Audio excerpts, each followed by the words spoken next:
Senhor a todos. Todos bem? Aproveitando que você está em pé, para não ficar naquele senta e levanta, abra sua Bíblia aí no livro de Isaías.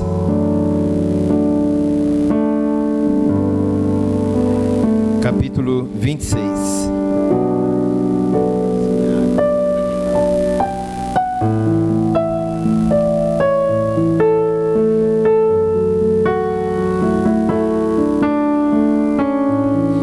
Livro de Isaías, capítulo 26, verso 3 e 4.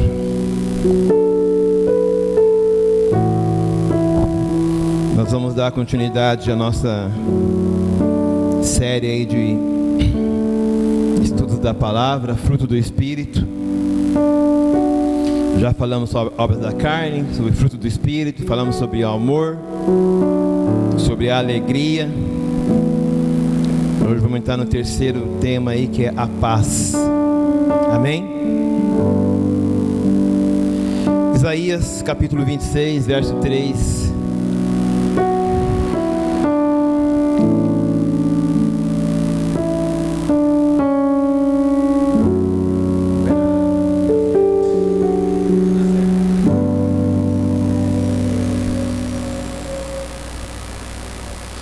Isaías 26, 3 e 4.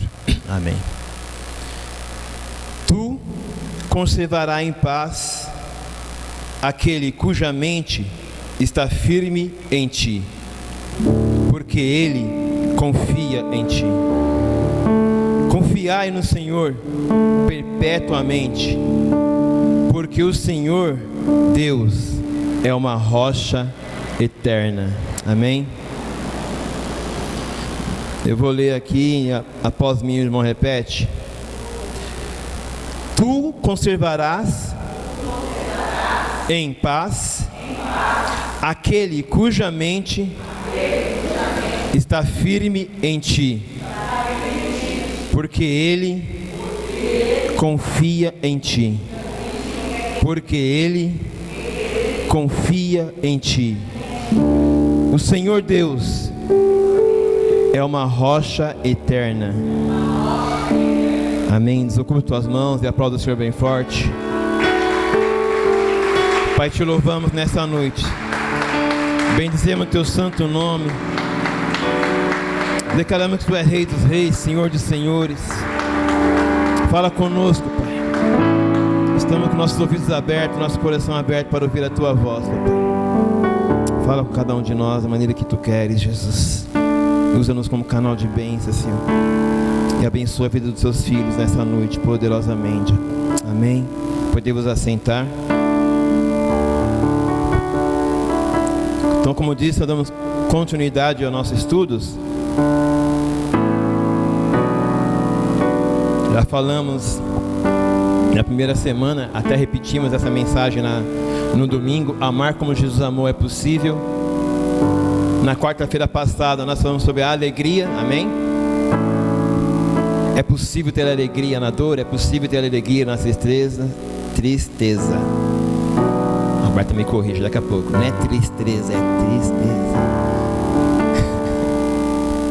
Falo mesmo. E hoje nós vamos falar que é possível ter paz em meio à guerra. É possível ter paz em meio à guerra? Amém. Esse versículo eu achei muito interessante, que ele fala: tu conservarás em paz aquele cuja mente está firme em ti. Esse tu aqui, quem que é? É o próprio Deus. Então Deus está falando, Isaías está falando, Deus conservará em paz aquele cuja mente está firme nele, porque é aquele que confia nele. Amém? Então Deus conservará em paz aquele cuja mente está firme nele, aquele que confia nele. Então isso é uma promessa. A paz é uma promessa. Jesus disse: deixo-vos minhas paz, a minha paz eu dou. Então Ele está nos prometendo termos paz. Mas paz não significa necessariamente que nós não teremos nossos dias ruins. nossos dias de luta, adversidade, tristezas, desgastes, enfim. Porque a paz, muito mais do que você manter um equilíbrio do que lá de fora, né, do que você ter um controle das coisas que estão no seu exterior, paz significa muito mais você ter o controle das coisas que estão no seu interior. A paz não começa de fora para dentro, são de dentro para fora. Esse mês nós estamos falando, ouve-se muito falar, aliás, nós não estamos falando tanto assim. Aliás, a igreja não fala muito nesse assunto. Aliás, a igreja não fala de muitos assuntos. Setembro Amarelo, né? Comecei a dar uma olhada nisso hoje. Setembro Amarelo, todo mundo sabe, eles fazem uma campanha contra o suicídio. Não que nos outros meses não tenha, mas é um mês, eu dei uma pesquisada, parece que começou nos Estados Unidos, um rapaz que se matou. Ele tinha um carro amarelo, que não lembro se é um Porsche. Enfim, o pai dele colocou uma fita na antena, e todo mundo naquele dia que foi pro velório, no cortejo, ficou com essa fichinha amarela. E a partir disso aí começou todo mundo nesse dia fazer o amarelo para lembrar, e acabou que virou Setembro Amarelo, enfim. Eu estava dando uma olhada e me surpreendi com alguns números em relação a isso. A cada 40 segundos, uma pessoa comete suicídio em algum lugar do planeta. Só o tempo que nós falamos aqui, mais de 100 pessoas no mundo inteiro já colocaram fim na vida. A cada 40 segundos, uma pessoa comete suicídio em algum lugar do planeta. Ou seja, em um ano, mais de 800 mil pessoas perdem a vida dessa maneira. Quase 1 milhão de pessoas perdem a vida dessa maneira. Dados levantados dizem que é a segunda principal causa entre mortos entre jovens na idade de 15 a 29 anos. Muito disso derivado através do consumo de álcool e substâncias psicoativas durante a infância e adolescência. Veja como Satanás tem assolado cada vez mais antecipadamente a geração. Infância e adolescência. Até vou abrir um parênteses aqui. Na terça-feira pela manhã estávamos conversando aqui, Terezinha, Geralda, Manurdes, e falávamos um pouco sobre criança. Eu comentava com ela sobre as tias da escolinha, né? A Júlia está com tanto projeto, a Jéssica, as meninas, né? Trocar armário, vai chegar, acho que amanhã chegam os armários. Estamos querendo pôr cadeira, pôr poltrona. Pensávamos em fazer a festa de criança agora em outubro. Mas por incrível que pareça, não tem criança na igreja. São pouquíssimas as crianças que vêm para a igreja. Lógico, criança não vai vir para a igreja sozinha. Então são pouquíssimos pais que às vezes não trazem as suas crianças para a igreja. Aí você pode pensar assim, mas eu não tenho filho. Ok, mas talvez você tenha um sobrinho, talvez você tenha um neto. E a gente, nessa geração agora, de tempo para cá, a gente tem perdido esse costume de trazer para a igreja. Tinha até uma irmã aqui, eu não a conhecia, mas quem for bem antigo conhece, Tatiane. Acho que era da época do pastor Paulo, quando inaugurou ainda. E eu comentei com ela que na quarta-feira passada ela veio. E veio com o filho dela. E ontem ela veio e não trouxe o filho, porque o filho não quis ir, 8 anos. Aí o filho não quis vir. Eu falei para ela, irmã, cuidado. Porque se com 8 anos ele escolhe se quer vir ou não na igreja, ainda falei para ela, e o dia que você trouxe, ele ficou com o celular o culto inteiro. Eu estou falando isso assim, não estou querendo meter na vida de ninguém. Lógico que cada um cuida da sua vida e cria o seu filho como quer, né? Mas eu fui criado na igreja. Falei para ela, eu fui criado até meus 14, 15 anos, indo para a igreja forçado. Quase que amarrado. Mas eu ia para a igreja. Eu ia para a escolinha. E ainda hoje eu lembro dos nomes das tias da escolinha. E ainda hoje eu lembro das canções que eu cantava na escolinha. E ainda hoje eu lembro dos versículos da historinha que as tias contavam para mim. Isso ficou tudo no meu coração. Eu me desviei depois, mas enquanto eu fui para a igreja, a semente foi plantada no meu coração. Uma das coisas que eu me entristeço muito foi ter criado meus filhos fora da igreja, porque quando eles nasceram, eu me desviei. E eu criei meus filhos não tendo a oportunidade de levá-los para a igreja igual meu pai me levava. Isso às vezes me causa muita tristeza, porque eu fui por um bom tempo, eu sei que não fui da forma cristã um bom exemplo para eles. Hoje não, hoje sim. Mas a gente não tem que se arrepender do passado, mas se pudesse voltar alguma coisa, era não ter desviado e ter trago meus filhos até os últimos dias que eu pudesse na igreja. A Bíblia fala, Deuteronômio, inculcai os seus filhos, inculcar todo dia.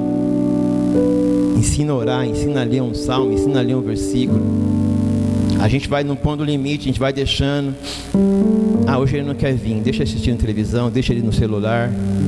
O diabo está cheio de armadilha, meus queridos. A Terezinha colocou um vídeo no grupo, não sei se rolou no outro grupo também, de uma irmã que tem uma visão. Ontem a Roberta recebeu um vídeo também de um outro pastor, né, falando dos filhos dele, que ele não estava, deixou o filho no quarto lá, e quando foi ver, o menino estava lá vendo cada coisa, e dentro do quarto dele já tinha várias coisas. O inimigo está aí. Então, tragam seus filhos, tragam seus netos, tragam sobrinho. A gente está com a ideia da escolinha não ser simplesmente uma escolinha, mas eu falei para ela, que ali seja uma igrejinha. Eles vão ficar ali distraindo enquanto você está aqui adorando, eles vão adorar lá dentro enquanto você também está adorando. Porque se a gente não trabalhar as crianças agora, meu querido, é o futuro da igreja. Lá dentro estão os futuros profetas, futuros pastores, futuros ministros, futuros levitas.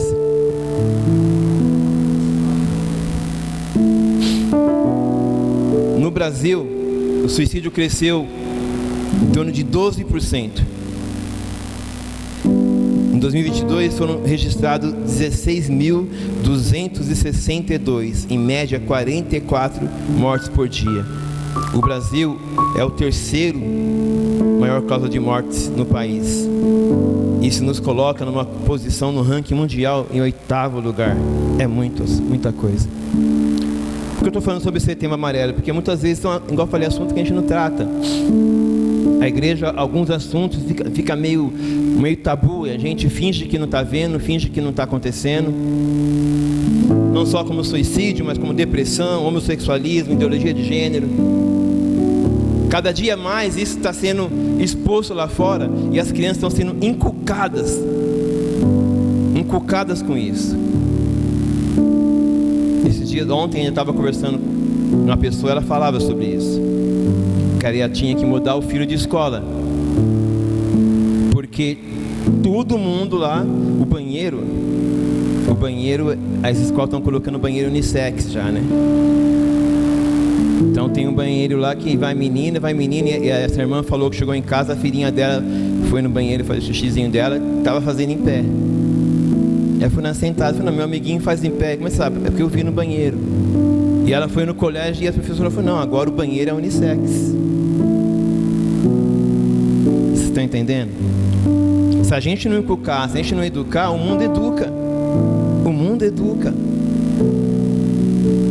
Então alguns assuntos a gente tem que começar a discutir. Eu falava para a Rô ontem, Rô, a gente tem que começar a se preparar em relação a isso. Porque queira ou não queira, isso já está por aí. Queira Deus que não esteja nenhum caso aqui na nossa igreja, mas se estiver, nós vamos esperar acontecer para saber como nós vamos tratar certos assuntos. Por isso que muitas vezes a igreja fala, a igreja não está preparada para lidar com isso. Lógico que não, porque muitas vezes nós fingimos que não estão acontecendo conosco, mas está aí. E se está aí, muitas vezes é por culpa nossa mesmo. Então a igreja tem que se posicionar em alguns assuntos. Mas isso é só um comentário à parte.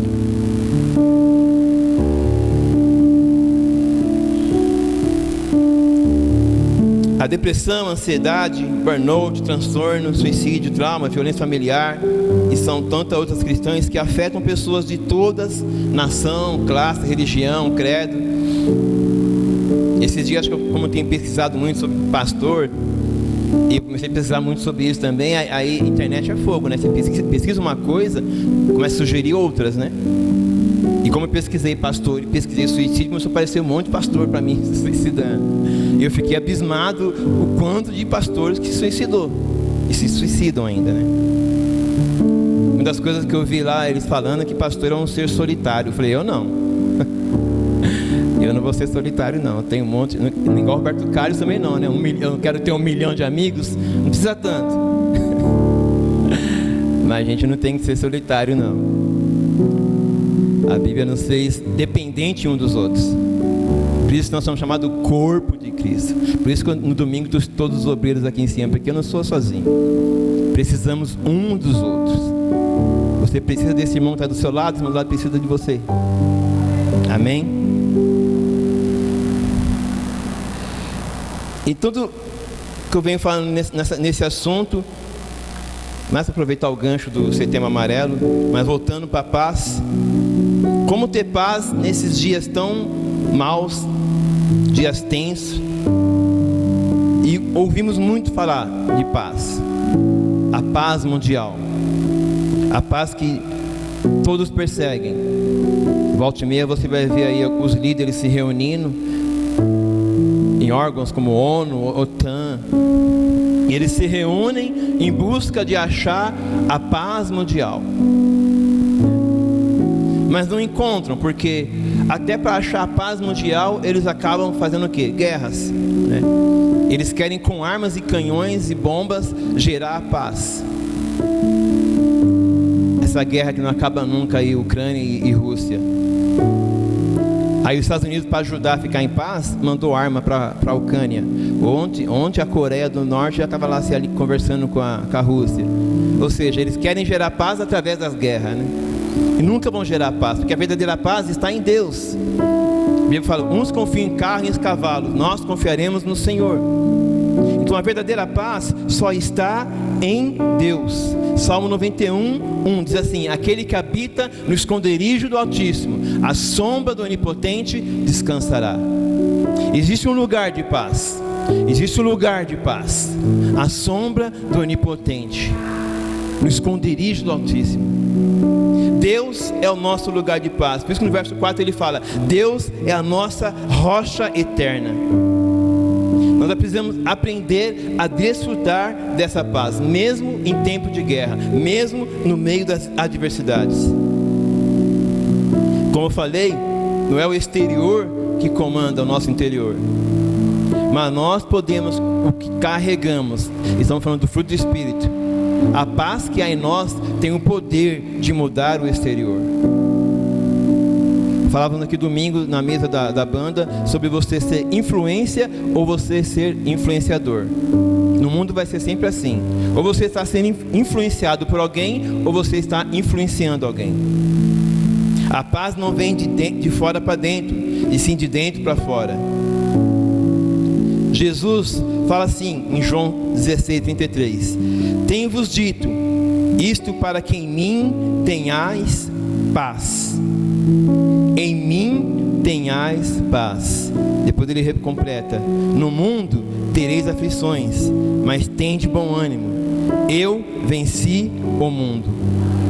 Ele está deixando bem claro: tenho-vos dito, em mim vocês terão paz. Tenho-vos dito isso para que em mim tenhas paz. Ou seja, há paz nele. Aí ele completa: no mundo vocês vão ter aflições, mas tende bom ânimo. Ou seja, a paz é uma promessa, em mim vocês terão paz. Mas toda promessa vem ao lado, eu não vou dizer uma condição, porque Deus não está negociando conosco. Mas sempre com a promessa, junto com o propósito, vem um processo. Se Deus nos prometeu algo, sempre vai vir junto com essa promessa algo que você também vai fazer para que a promessa se cumpra. Tem um pessoal ali eu tenho um negócio com morador de rua, não sei se eu já trabalhei com isso. Foi esse dia, né? Se a Paz de Vida tivesse condições de abrigar todo esse pessoal, a igreja tinha que ser muito grande. Porque eu passo, eles querem falar comigo, eu quero falar com eles. Aí eu sempre vou, levo alguma coisa ali, ajudo eles ali com comida. Aliás, estava na casa da Luciana esses dias e tinha um churrasco lá. Ela não está nem ouvindo. Aí eu peguei um pratinho, levei para eles lá, tem a alegria deles. Aí eu estava conversando com um deles e ele falou assim: eu tenho promessa na minha vida, Deus é fiel na minha vida, vai cumprir o que Ele prometeu. Aí eu falei para ele assim: olha, Deus não é fiel na tua vida, Deus é fiel na palavra que você recebeu dele. Deus é fiel na promessa que Ele te fez. A minha palavra não volta atrás. Deus não é homem para que minta, nem filho do homem para que se arrependa. Se Ele prometeu, Ele é fiel para cumprir aquilo que Ele prometeu. Mas na sua vida, você que vai ter que fazer de forma que a promessa se cumpra. Não adianta você vir todo errado e falar: não, eu tenho uma promessa. Eu até falava aqui no culto da tarde, tem aquele louvor, não morrerei enquanto a promessa não se cumprir. Amém. Mas se você não viver de forma que a promessa se cumpra, você vai morrer e não vai ver a promessa se cumprir. Igual pequeno, não adianta você chegar e sentar, esticar as pernas, não morrerei enquanto a promessa não. Se você não viver de forma que a promessa se cumpra, ela não vai se cumprir. Deus faz a parte dele, Deus faz o impossível, o possível cabe a nós. A nossa parte é acreditar. Ele conservará em paz a mente daqueles que nele confiam. A promessa, sim, é paz, mas com uma condição: confia. Confia. Satanás tem assolado nossas mentes e tem nos colocado medo, e tem nos colocado desânimo, e tem nos colocado numa forma que a gente nos tira do foco do centro, que é Jesus. A gente começa a olhar do lado de fora, as adversidades, os problemas, as circunstâncias, as situações e tudo aquilo que nos rouba a paz. E às vezes não olhamos para o lado de dentro, que a paz é um fruto do Espírito, e todos que têm o Espírito têm a paz. Assim como falamos no domingo, aquele que permanece em Deus tem um amor, porque Deus é amor. Então se temos Deus, temos amor.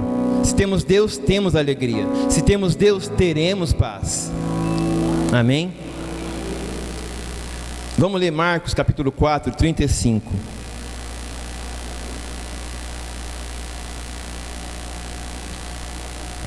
Passagem muito conhecida também.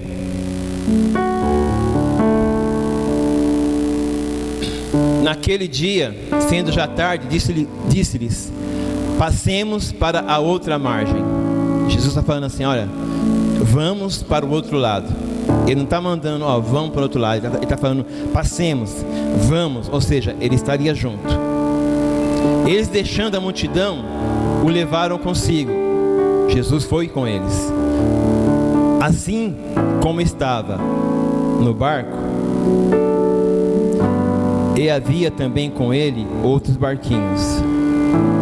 Levantou-se grande temporal de vento e subiam as ondas por cima do barco, de maneira que já se enchia de água. E ele estava na popa dormindo, sobre uma almofada. E despertaram dizendo: mestre, não te importa que pereçamos?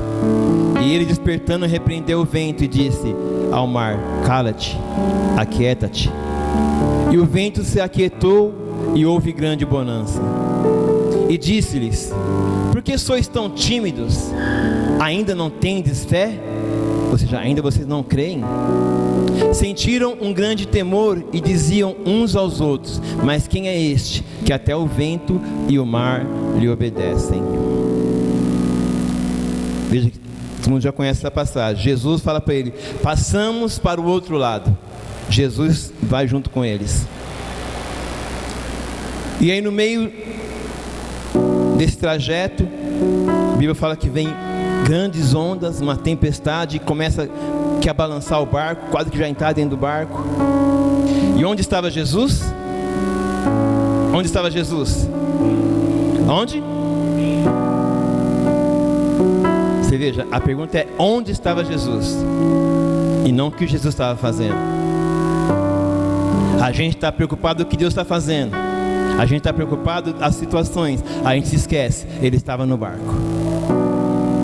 Jesus estava no barco. Isso que é o mais importante, isso que a gente tem que estar atento.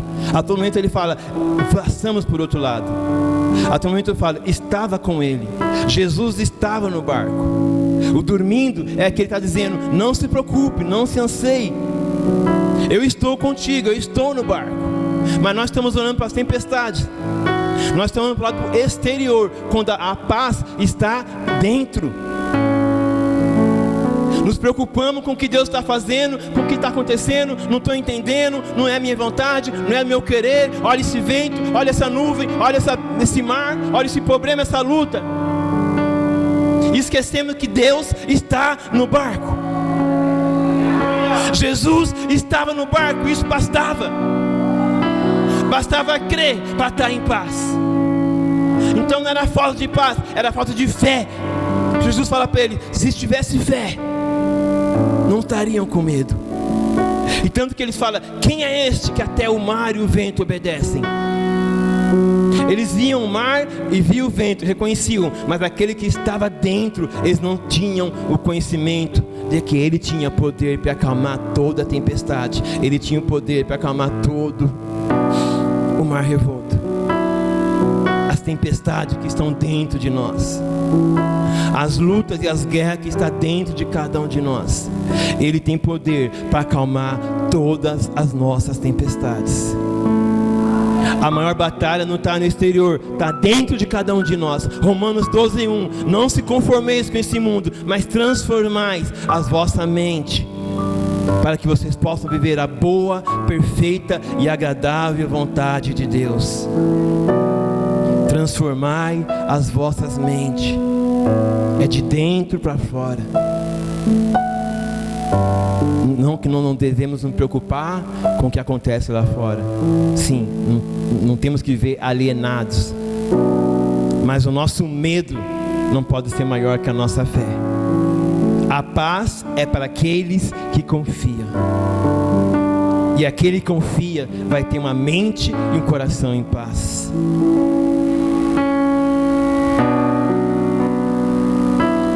A paz é uma promessa, mas como viver de forma que ela se cumpra?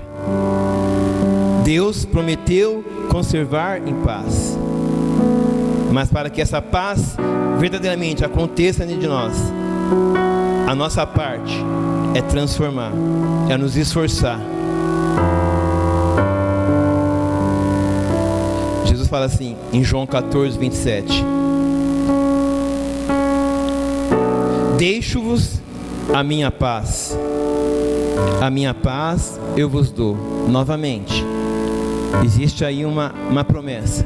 Jesus dizendo, deixo-vos a minha paz vos dou, não vou lá dou como o mundo a dá. Ele está prometendo que vai nos dar uma paz que o mundo não consegue dar. Mas existe uma condição também. Ele fala, não se turbe o vosso coração e nem se atemorize. Eu vos dou a paz, mas ele fala, não tenha medo, não temas. A paz é para aquele que crê. Ah, mas eu não posso ter medo? Sim, mas nunca um medo maior que nossa fé. Eu nunca contei, mas diz que a Bíblia por 365 vezes diz a palavra não temas. Já viu isso? Já ouvi dizer isso. Já ouviu também? Já contou? Contou? Não? Alguém conta para mim depois e me fala? Mas eu creio, porque eu já li várias vezes. Só para Josué ele fala várias vezes lá, né? Seja forte e corajoso, não temas. Seja forte e corajoso, não temas. Para Josué umas 5 vezes ali. Então 365 vezes na Bíblia, ou quase isso, Deus está falando, não temas, não temas, não temas. É todo dia você acordar e ter uma palavra, não temas. Creia, a paz é uma promessa, a paz é para todo aquele que crê. E quem crê, ele conservará a mente e o coração em paz. Existe um lugar de paz. Paz em meia guerra, paz em meia luta, paz em meia aflição. Aleluias, aleluias. A responsabilidade é nossa de estarmos nesse lugar, de não estarmos inquietos, de plenamente confiar. Eu brincava ontem na intercessão e hoje também. Seria como se eu pegasse o celular aqui e dissesse: Senhor, deixa eu dar a última olhadinha aqui primeiro, peraí. Não, tá bom. Esse celular aqui agora é do Senhor.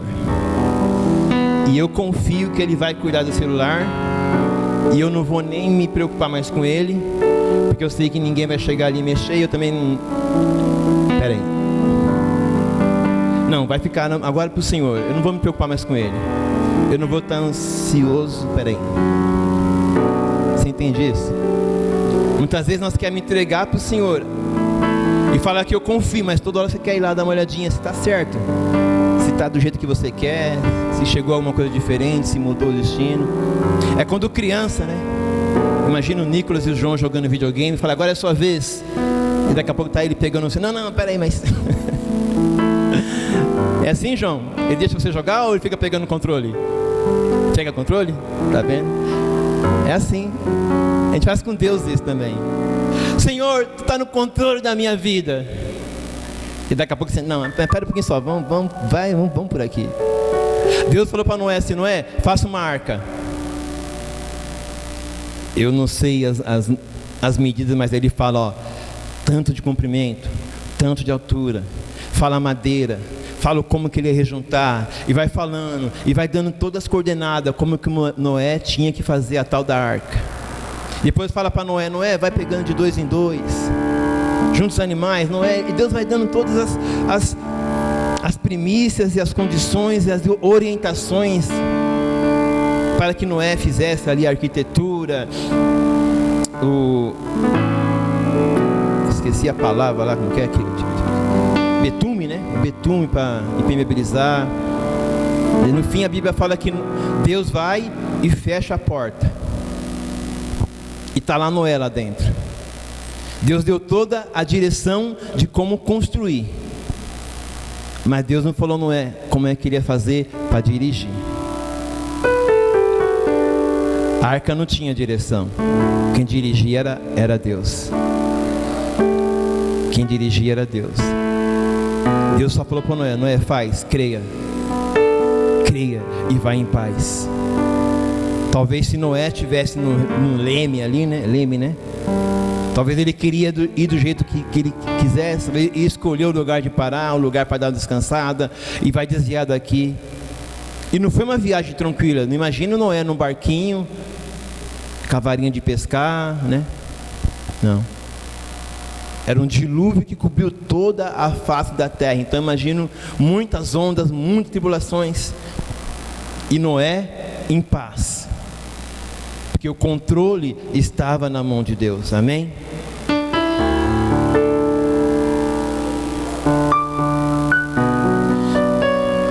Precisamos entender que tudo começa com uma atitude interior nossa. Deus faz a parte dele, mas a atitude interior tem que ser nossa. Jeremias 29:11 diz assim: porque eu bem sei os pensamentos que eu tenho a vosso respeito, diz o Senhor, pensamentos de paz e não de mal, para o fim que esperais. E olha aí, mais uma vez, primeiro vem a promessa: eu bem sei os pensamentos que tenho a vosso respeito, pensamentos de paz e não de mal, para vos dar o fim que esperais. Essa é a promessa. Mas também, como eu disse, sempre depois de uma promessa vem uma condição. Continuando, 12. Então me invocareis, ireis e orareis a mim, e eu vos ouvirei. Ainda na promessa: e buscar-me-eis e me achareis, quando me buscar de todo o coração. O Senhor tem dias de paz. O Senhor tem nos prometido que quando nós orarmos, Ele nos ouvirá. Mas tem uma condição: buscar-me-á quando me achar, quando me buscar com todo o coração. ou seja, com toda a confiança, crendo que Ele é a nossa rocha.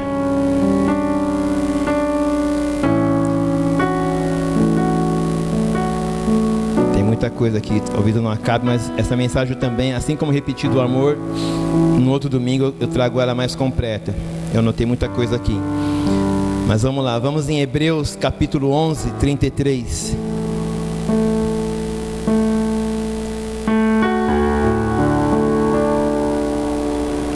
Ver como o Senhor tem dito aqui, Ele, em algumas vezes Ele nos leva a alguma situação. Ele não nos tira de algumas situações, mas permite que passemos por algumas situações. E aqui fala assim, aqui ele está falando sobre os heróis da fé. Volta 1, Lucas 32. E que mais direi? Faltar-me-ia tempo contando de Gideão, de Baraque, de Sansão, de Jefité, de Davi, de Samuel e de outros profetas, os quais pela fé venceram reinos, praticaram a justiça, alcançaram promessas. Veja bem, eles alcançaram as suas promessas, fecharam as bocas dos leões, apagaram a força do fogo, escaparam do fio da espada, da fraqueza tiraram forças. Veja que interessante, eles viram as promessas sem cumprir, mas a Bíblia fala que as situações estavam lá. A Bíblia não fala que eles apagaram o fogo, eles apagaram a força do fogo. A Bíblia não fala que eles não passaram pela espada, eles escaparam do fio da espada. Ou seja, eles passaram pelo fogo, mas o fogo não afetou eles. Eles passaram pela espada, mas a espada não afetou eles. Ou seja, nós passamos pela luta, passaremos pelas provas, passaremos pelos dias maus, mas o exterior não afeta o interior nosso. Vasos de barro, como temos esses dias, vasos de barro, mas um tesouro valioso dentro de nós. Por fora, Paulo fala, ainda que o meu exterior se corrompa, o meu interior se renova de dia e de dia. Ainda que o meu exterior seja de barro, dentro de mim eu carrego um tesouro valioso, a presença de Deus. A presença de Deus através do seu Santo Espírito. É isso que me dá a paz. Deus em mim através do Espírito Santo. Deus não vai nos levar a lugares e circunstâncias e elas não nos vão afetar. Como eu dizia no domingo, às vezes as pessoas que Deus coloca na nossa vida, que você quer que sejam transformadas, Deus vai usá-las para transformar você, para aumentar a sua fé, para aumentar a sua crença, para você não desistir, para você aprender que o controle está na mão dele.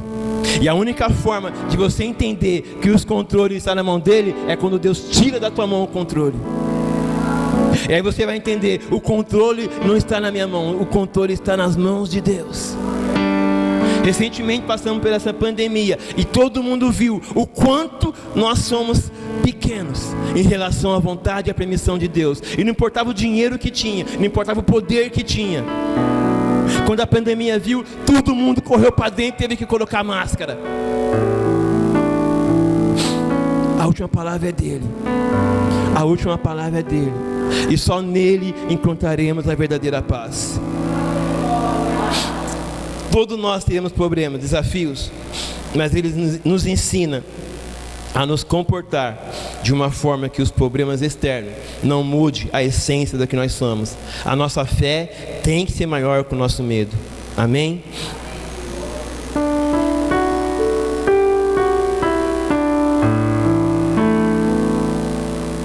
Vou dar uma pulada aqui. Atos 16. Eu acho essa passagem linda, linda, linda também. Todo mundo deve conhecê-la. Todos devem conhecer. Fala assim, Atos 16.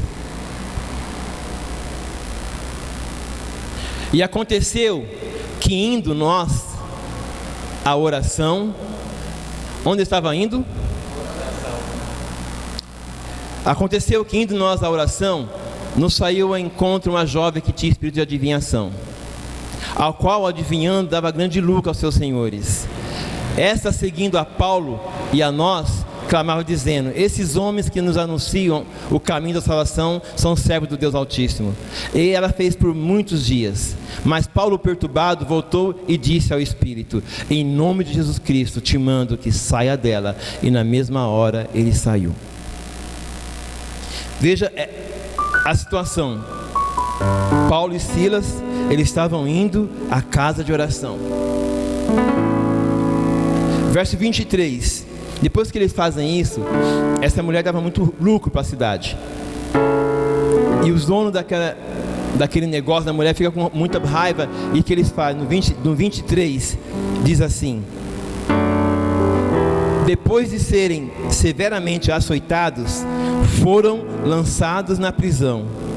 O carcereiro recebeu instrução para vigiá-los com cuidado. E havendo-lhes dado muitos açoites, o lançaram na prisão, mandando ao carcereiro que guardasse com segurança. Eles estavam indo para a casa de oração. Essa era a situação. No meio do caminho mudou a circunstância, mudou a situação. Agora eles já não estão indo mais para a casa de oração. Eles estão indo e foram lançados na prisão e açoites. Verso 25. Perto da meia-noite, Paulo e Silas oravam e cantavam hinos a Deus, e os outros presos os escutavam. E de repente sobreveio tão grande terremoto que os alicerces do cárcere se moveram. E logo se abriram todas as portas e foram soltas as prisões de todos. Verso 16 fala: eles estavam indo a um lugar de oração. Verso 23 fala: eles foram lançados na prisão. Ou seja, mudou a circunstância, mudou a situação, mas não mudou o propósito. À meia-noite eles oravam e adoravam ao Senhor. No meio da tribulação eles estavam em paz. Eles continuavam adorando e orando ao Senhor.